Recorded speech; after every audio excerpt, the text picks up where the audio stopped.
السلام عليكم ورحمة الله وبركاته. ألف مبروك للنادي الأهلي كأس السوبر المصري. بصراحة مباراة تشرف الكرة المصرية، مباراة محترمة، مباراة على أعلى مستوى. يمكن لعبنا مباراة، حتى مباراة التالت والرابع فرقتين كورة، فرقة سيراميكا وفرقة بيراميدز، طبعا فرقتين كبار. والنادي الأهلي ونادي الزمالك. بصراحة أربع فرق على أعلى مستوى، يترجموا قوة الدوري المصري خاصة هذا الموسم. بيراميدز سيراميكا قدر يخطف المركز الثالث من بيراميدز، هدف من ضربة جزاء اللي بالحج، ثم يقدر يتعادل زيكو وبالحج يحرز الهدف الثاني ويحصل المركز الثالث. والنادي الاهلي والنادي الزمالك مباراة فيها كلام كتير. للأمانة مباراة ممتعة، أنا قاعد بتمتع. يعني أنا يمكن أنا كتبت أول 35 دقيقة بدون أخطاء من الفرقتين، باصات سليمة، تحركات سليمة. المهاجمين بتعمل، إذا كان الطرف بيعمل للمهاجمين عرضيات، المدافعين بتمركز صح وبتطلع، إذا كان من الزمالك أو النادي الأهلي. ولكن النادي الاهلي بيقدر يستغل.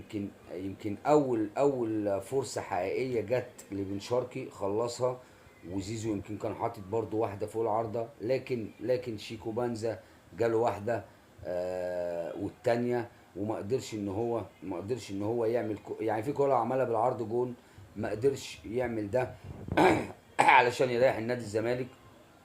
حتى الدقيقة 44 اما قدر بن شرقي يخلي النادي الاهلي يطلع فايز واحد الشوط الاولاني وينزل مرتاح. ثم هدف تاني عن طريق مروان في الدقيقة 72، بعد ما كان الزمالك ضاغط بكل قوته، عاوز يجيب هدف بصراحة، وعمال يروح وعايز يجيب هدف، ولكن يعدي طاهر، اللي نزل غير شكل النادي الأهلي بصراحة هجوميا للأفضل. عدى من حسام عبد المجيد وعمل عرضية راحت لمروان، حط بطن رجله الهدف الثاني. ثم هدف للزمالك ملغى عن طريق الجزيري، اللي انا شايف ان هو لعب اسوأ مباراة او من اسوأ مباريات حياته النهارده الجزيري. لا بينزل لا بينزل يستلم صح، ولا بيروح ياخد في ظهر الناس.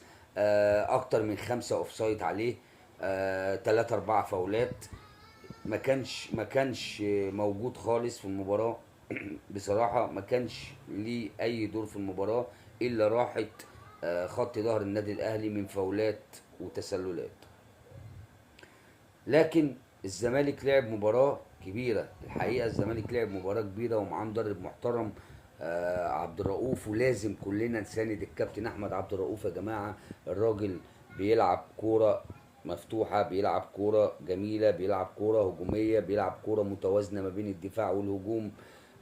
قدر يرجع لعيبة كانت بعيد خالص. شيكو بانزا النهارده على فكرة كان كويس، أداؤه مش وحش، ولكن لسه برضو عايز في حاجات، يعرف يطلع باص امتى، يعرف يعدي امتى. ده عمل سبرنت يجي 40 متر، الكرة اللي كان المفروض يعملها بالعرض دي سبرنت يجي 40 45 متر بثلاث لعيبه، زق الكرة وراح جرجر الناس وراه.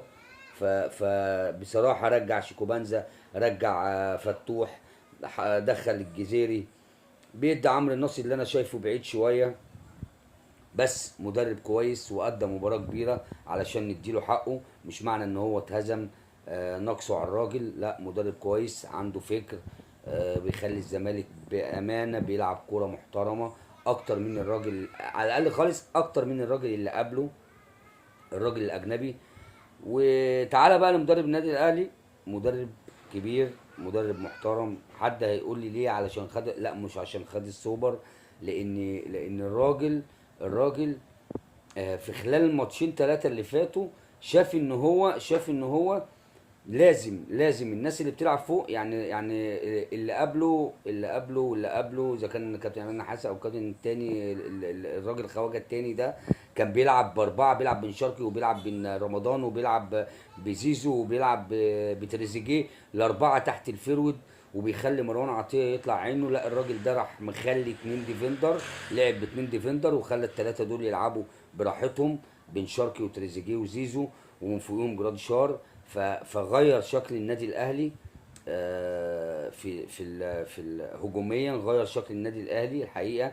يعني الثلاثه يشتغلوا اكتر من الاربعه اللي كانوا بيقفلوا على بعض، وانا كنت شايف ان بيأدوا، يعني في ناس بتأدي نفس الادوار وده مش عارف يلعب هنا، وده مش كان الدنيا متلخفينه شويه، لكن الراجل ده ظبطها وفي فتره قليله جدا، فمدرب كبير. الف مبروك للنادي الاهلي كاس السوبر، وهارد لك للنادي الزمالك. السلام عليكم ورحمه